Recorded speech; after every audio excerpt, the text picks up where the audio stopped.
चलिए, ये जो सेट है रुक्मिणी प्रकाशन और प्लेटफॉर्म प्रकाशन का सेट नंबर 9 है। और जो लोग सक्षमता एग्जाम देने जाने वाले हैं शिक्षकगण, अभी तक मेरे चैनल से नहीं जुड़े हैं तो जुड़ जाए, क्योंकि रेगुलर सेट प्रत्येक दिन आपको 2-2 सेट मिलेगा। प्रत्येक प्रकाशन जो मार्केट में उपलब्ध है, जो आपको फ्री में यहाँ रेगुलर करने के लिए मिल जाएगा।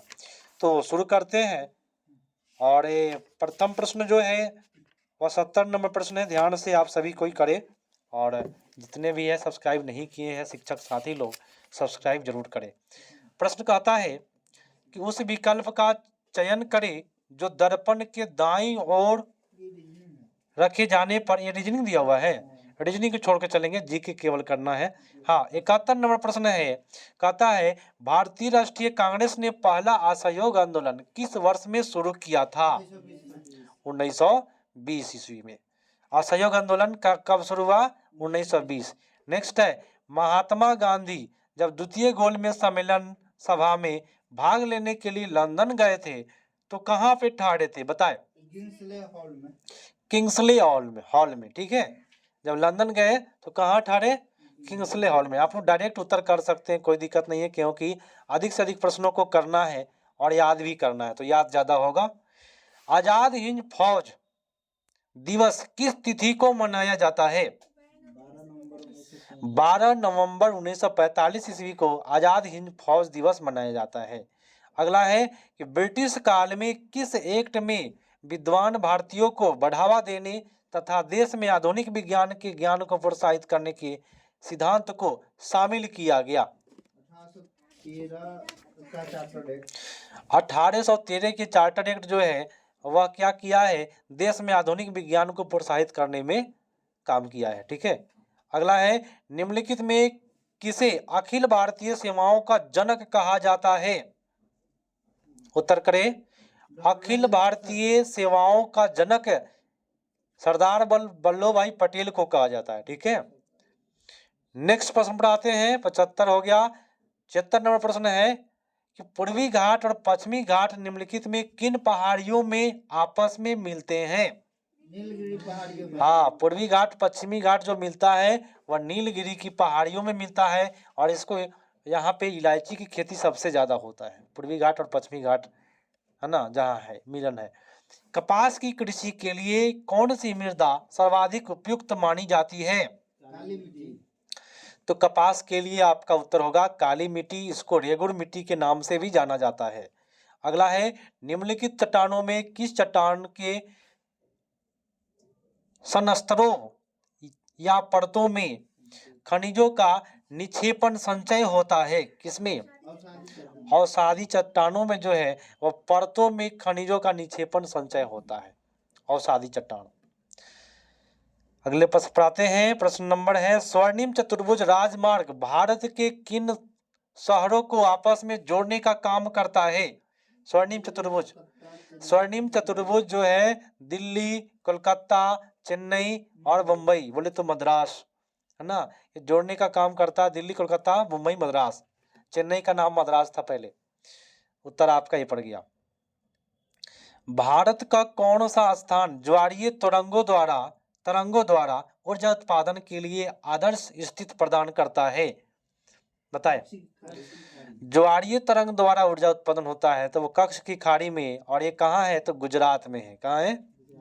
अगला है, मई 2023 में कानून और न्याय मंत्रालय में राज्य मंत्री के रूप में किसे नियुक्त किया गया?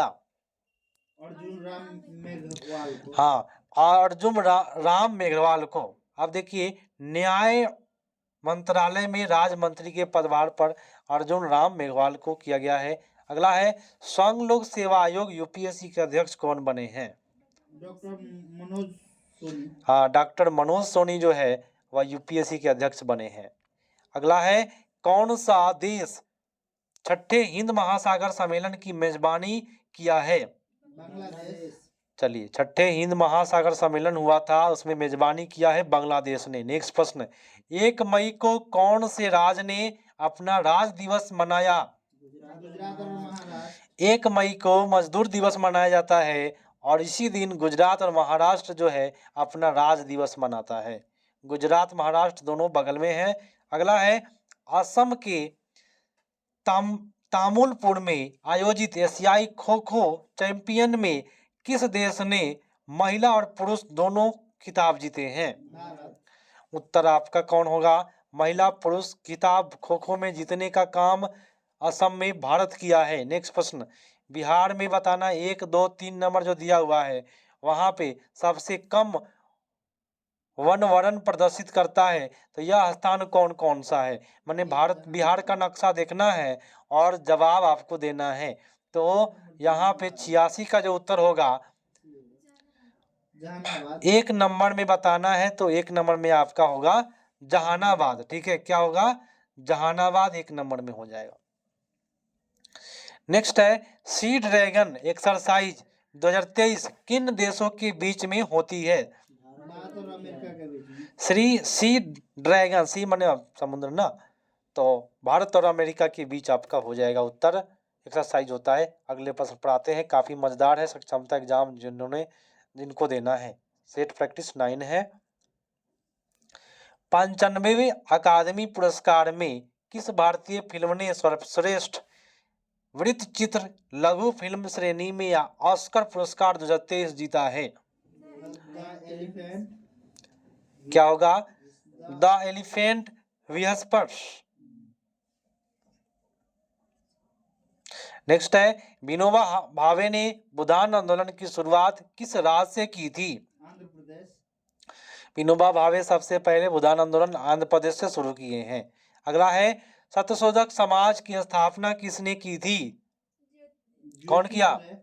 ज्योतिबा राव फूले। उत्तर आपका ये पड़ गया। नेक्स्ट, वह हड़प्पा कालीन नगर जिसका प्रतिनिधित्व लोथल का पुरातत्व स्थल करता है किस नदी पर स्थित था? भोगवा नदी। तो लोथल जो है भोगवा नदी के किनारे है, सीधी सी बात है। नेक्स्ट है निम्नलिखित में किसे यूरोप में पुनर्जागरण का अग्रदूत माना जाता है? बताए उत्तर। यूरोप में पुनर्जागरण का जनक जो है वो दांते हैं। नेक्स्ट है भारत में पहली कपड़ा मिल कहाँ संचालित हुई थी? बताइए हो, पहला कपड़ा मिल कहाँ संचालित हुआ? तो मैं बता देता हूँ, बम्बई में हुआ है। क्या हुआ है? बम्बई में हुआ है। और बम्बे इसको बोलते थे पहले, अभी मुंबई बोलते हैं उसको। तो इनमें से कोई नहीं उत्तर हो जाएगा। अलाउद्दीन खिलजी के बारे में निम्नलिखित कथनों पर विचार करें। अब दिया है फर्स्ट कथन, आराम से विचार करना है। फर्स्ट दिया क्या है कि अलाउद्दीन ने घोड़े के दागने की प्रथा की शुरुआत की। बात सही है। अलाउद्दीन का पहला सुल्तान था जिसने अपने सैनिकों को नगद भुगतान किया। बात सही है। अलाउद्दीन खिलजी के पास सबसे विशाल अस्थायी सेना थी। ये भी ठीक ठाक है। तो 1 से अधिक आपका उत्तर यहाँ पे हो जाएगा।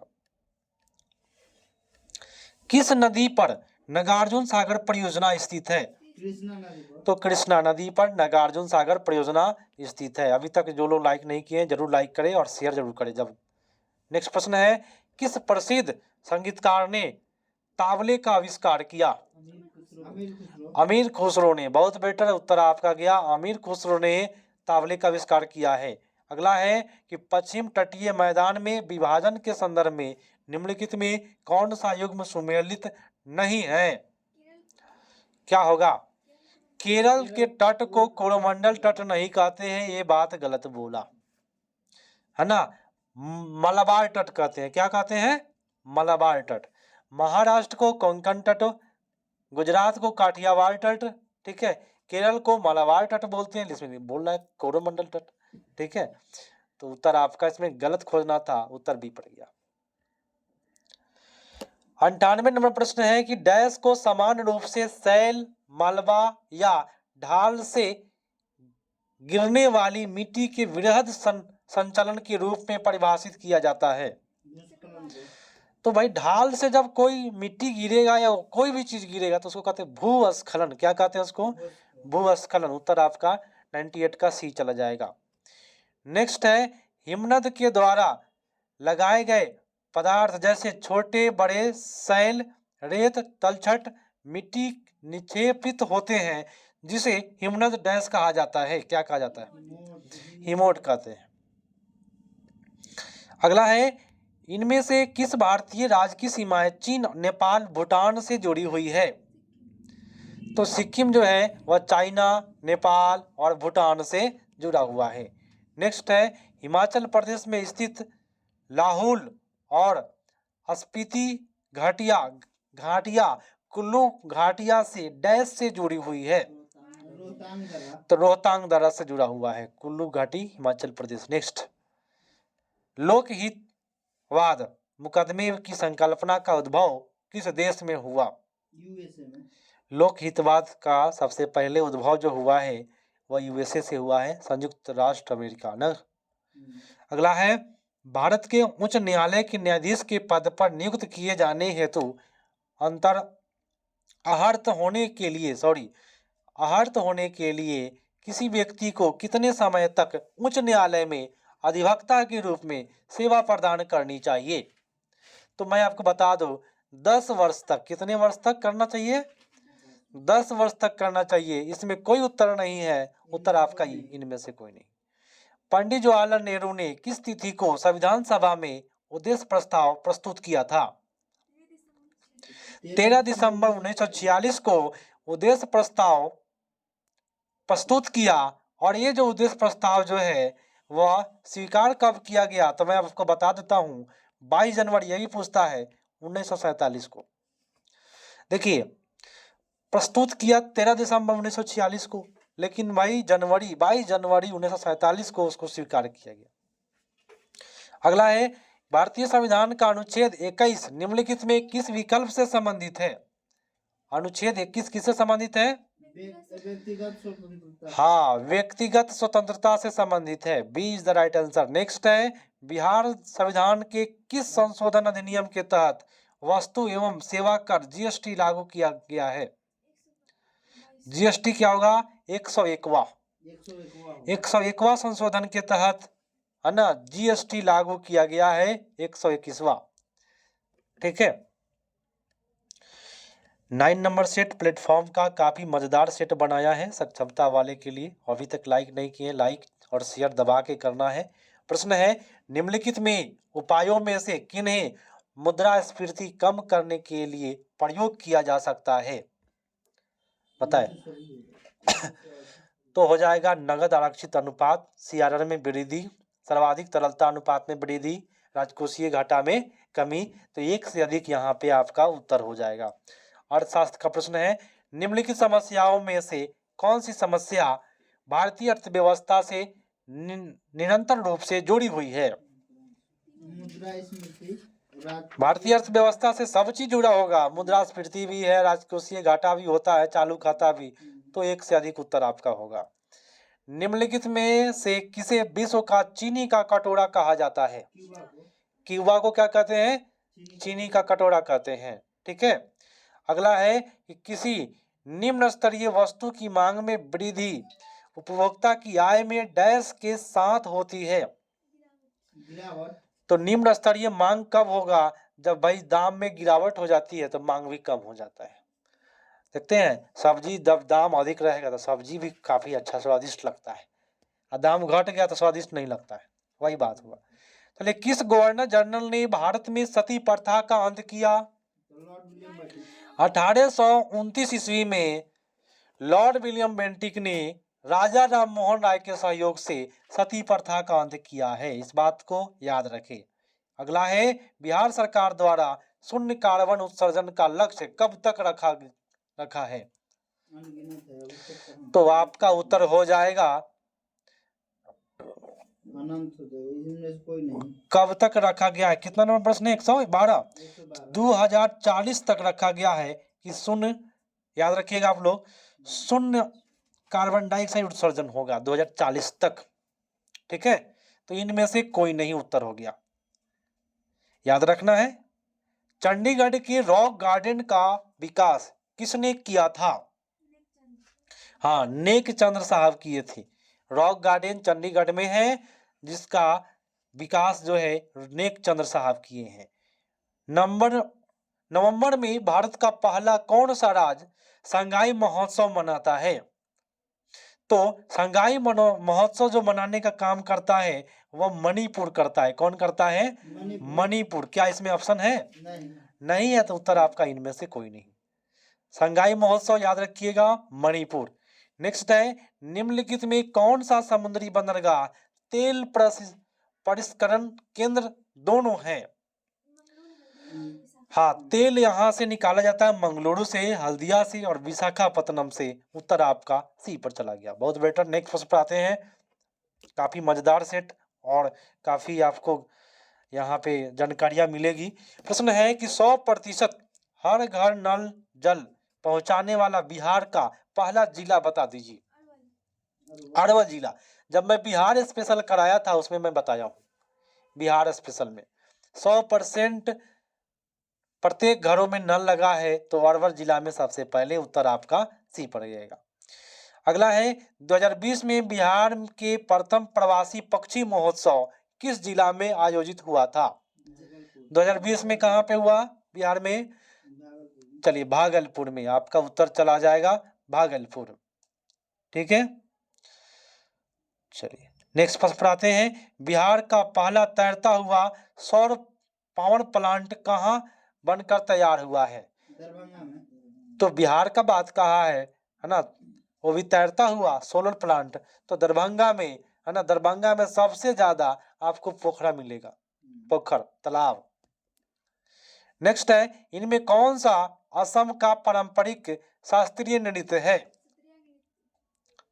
सत्रिया नृत्य। असम का बिहू होता है। तो बिहू तो दिया नहीं है, हम लोग जानते हैं असम का बिहू, लेकिन इसमें शास्त्रीय नृत्य होता था। सत्रिया नृत्य भी आपका असम का है, जो शास्त्रीय नृत्य के अंतर्गत आता है। वहाँ का पारंपरिक शास्त्रीय नृत्य है। अगला है, भारत के किस राज्य और राज्यों को लुढ़कती पहाड़ियों की भूमि के नाम से जाना जाता है? लुढ़कती पहाड़ियों की भूमि किसे कहते हैं, बताएं क्या? हाँ, मिजोरम को लुढ़कती पहाड़ियों की भूमि कहते हैं।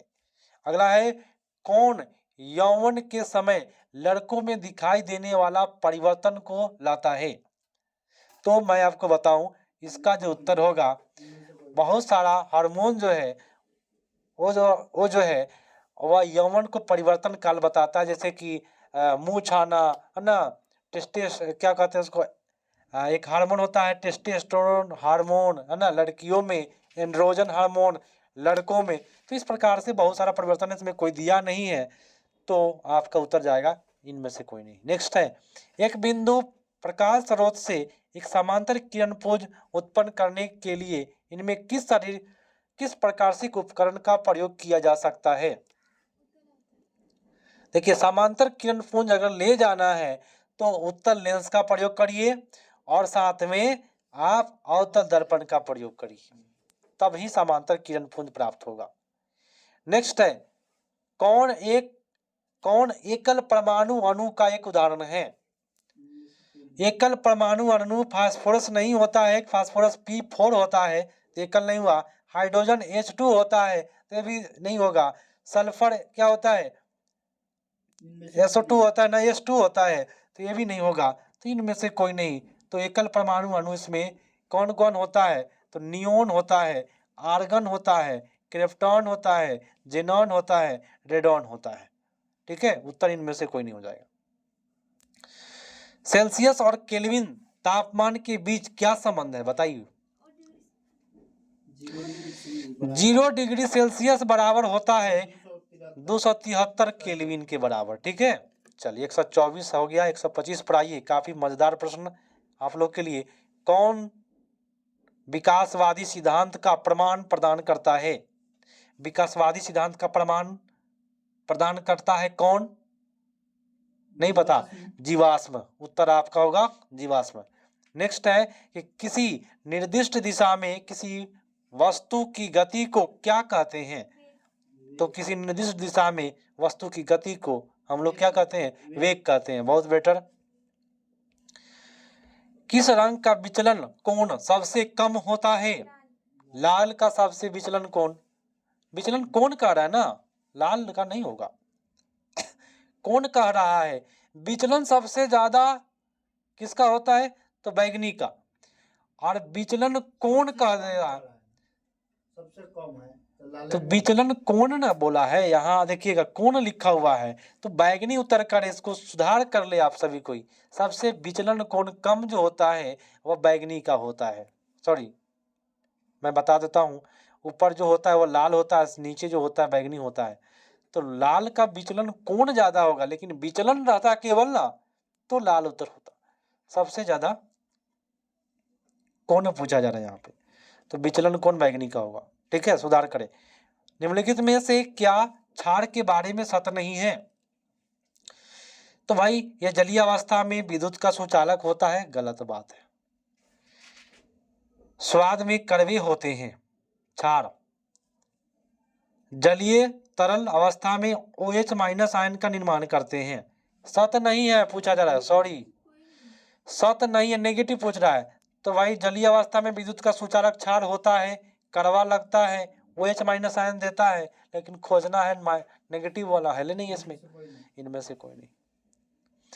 अगला है, द्रव के ठोस में परिवर्तन की प्रक्रिया को क्या कहते हैं? द्रव जब पानी जब ठोस में बदल जाएगा तो उसको क्या कहते हैं भाई? घनीकरण कहते हैं। बहुत बेटर। नेक्स्ट है, वस्तु के जड़त्व को निम्नलिखित में किससे मापा जाता है? वस्तु के जड़त्व को किससे मापा जाता है? देखिए, जड़त्व को द्रव्यमान में मापा जाता है। किसमें मापा जाता है? द्रव्यमान में, याद रखिएगा। तो इनमें से कोई नहीं आपका उत्तर होगा। जड़त्व की दोस्ती द्रव्यमान से है। ठीक है। अगला है, विद्युत परिपथ में बैटरी का उपयोग क्यों किया जाता है? विभवांतर उत्पन्न करने के लिए। अगला है, निम्नलिखित में कौन सा उभयचर नहीं है? मगरमच्छ जो है वह क्या है? उभयचर नहीं है। लेकिन यहाँ उत्तर जो है, मगरमच्छ जो है जब उभयचर नहीं है, ये क्या है? अनियत तापी प्राणी है। ठीक है, हाँ ये उभयचर नहीं है। नेक्स्ट प्रश्न पढ़ाते हैं। ठीक है, मगरमच्छ उभयचर नहीं है। नेक्स्ट प्रश्न पढ़ाते हैं। अभी तक जो लोग लाइक नहीं किए कर दे। प्रश्न कहता है कि बेकिंग सोडा बनाने में निम्नलिखित में से किस अम्ल का प्रयोग किया जाता है? तो बेकिंग सोडा बनाना है मतलब तो खावा सोडा, और खावा सोडा टार्टरिक अम्ल। आपका उत्तर ए इज द राइट आंसर। और बेकिंग सोडा का सूत्र होता है NaHCO3, माने सोडियम बाइकार्बोनेट बोलते हैं इसको। निम्नलिखित में से किस एक को अंतःस्रावी ग्रंथि नहीं कहा जा सकता है? तितली अंतःस्रावी ग्रंथि नहीं है। एड्रिनल जो है वो ग्रंथि है, अग्नाशय ग्रंथि है मानव शरीर में। लेकिन तितली तो भाई क्या है? कीट है ना। तिल्ली बोल रहे हैं, सॉरी तितली मैं पढ़ रहा हूँ उसको, तिल्ली है। ओहो, तिल्ली जो है अंतःस्रावी ग्रंथि नहीं है। तिल्ली क्या है मैं बता दूं, ये ब्लड बैंक है। क्या है? ब्लड बैंक है। तिल्ली को ब्लड बैंक कहा जाता है ना। नेक्स्ट पाते हैं। नेक्स्ट प्रश्न है, निम्नलिखित में कौन स्वपोषी होता है? बताए, स्वपोषी कौन होता है?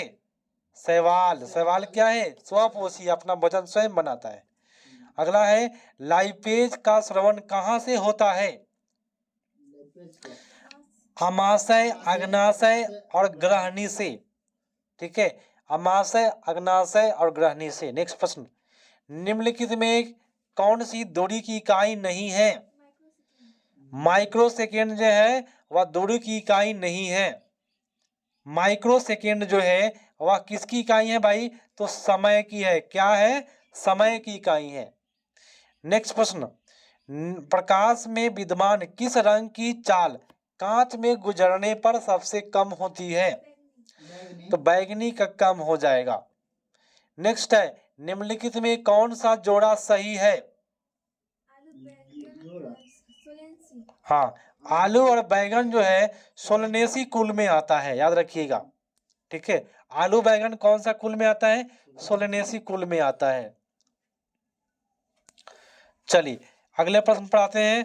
प्रश्न है कि गहरी सांस लेने पर कितने किलोमीटर गैस गहरी सांस लेने पर कितने लीटर गैस ग्रहण की जाती है? 3.5 लीटर। और गहरा सांस लेंगे तो एक बार में 3.5 लीटर गैस ले लेंगे, है ना, रामदेव बाबा वाला ना।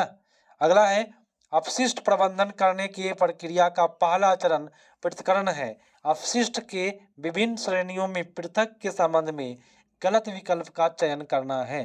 तो ये तो यह लैंडफिल में जाने वाली विशिष्ट अपशिष्ट मात्रा में को बढ़ाता है, तो ये गलत बात है। यही आपका गलत फर्स्ट में मिल गया, उत्तर आपका ये होगा। नेक्स्ट है, निम्नलिखित में कौन सा कथन गैसों के लिए सत्य नहीं है? लिखा है कि गैसें ठंडी होकर फैलती है, गलत है। गैस जब गर्म होगा ना तब फैलेगा। और गलत कथन पूछा तो फर्स्ट में मिल गया। अगला है, निम्नलिखित में किसकी विद्युत प्रतिरोधकता सर्वाधिक होती है? एल्युमिनियम, मरकरी, कांच, मैग्नीन, किसका सबसे अधिक प्रतिरोध? बोले तो जिसमें धारा प्रवाहित होने में दिक्कत हो, तक शीशा में करंट नहीं प्रवाहित होता है। ठीक है, अगला है और अंतिम पेज चल रहा है और काफी बड़ा बड़ा प्रश्न भी सेट कर रहा है यहाँ पे।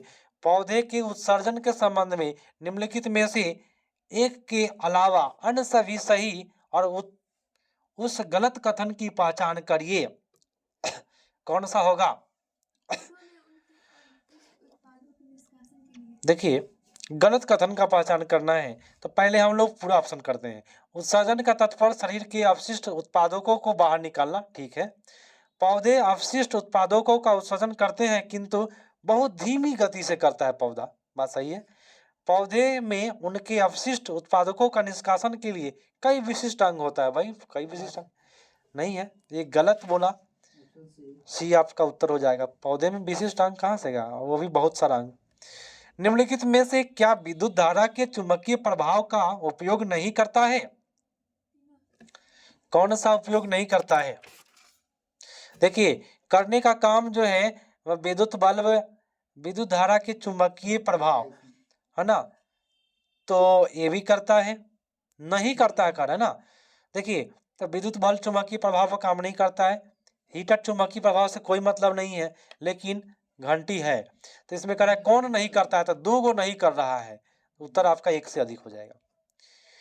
काटने और वेधन उपकरण इसलिए तीक्ष्ण किए जाते हैं, माने तीक्ष्ण माने चोख कहते हैं हम लोग, है ना। तो क्यों किया जाता है तीक्ष्ण माने चोख, क्यों किया जाता है बताए?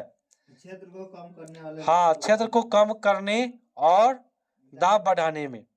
नेक्स्ट है, परावर्तन में परावर्तन कोण किसके समान होता है? आपतन कोण के बराबर। हाँ, आपतन कोण बराबर परावर्तन कोण। आपतन कोण का 1/4, ये तो नहीं होगा उत्तर, आपतन कोण होगा केवल ना, सी उत्तर होगा। नेक्स्ट है, संकुचनशील प्रोटीन इनमें से पाए जाते हैं कहाँ? पेशिया में, बहुत बेटर। वनोन्मूलन के प्रभाव के बारे में बनाए गए निम्न कथनों में कौन सा कथन सही है वन उन्मूलन के बारे में? तो देखिए, यह वायुमंडल में O2 के स्तर को घटाता है, बात सही है। यह पृथ्वी के तापमान प्रदूषण के स्तर को बढ़ाता है, ठीक है। वायुमंडल में CO2 का स्तर बढ़ाता है, ठीक है। तो उत्तर आपका एक से अधिक। और आज का अंतिम प्रश्न है, काफी मजेदार सेट था और काफी हार्ड और लॉन्ग प्रश्न दिया हुआ था। इसी प्रकार के बीपीएससी में पूछता है, TRD 3 में भी पूछेगा, बड़ा बड़ा प्रश्न पूछता है। तो सक्षमता वाले के लिए भी काफी बेटर है, सक्षमता वाले के लिए, क्योंकि सिलेबस बीपीएससी का। सूक्ष्म जीवों के किस समूह से मलेरिया तथा कालाजार के कारक जीव संबंधित होते हैं?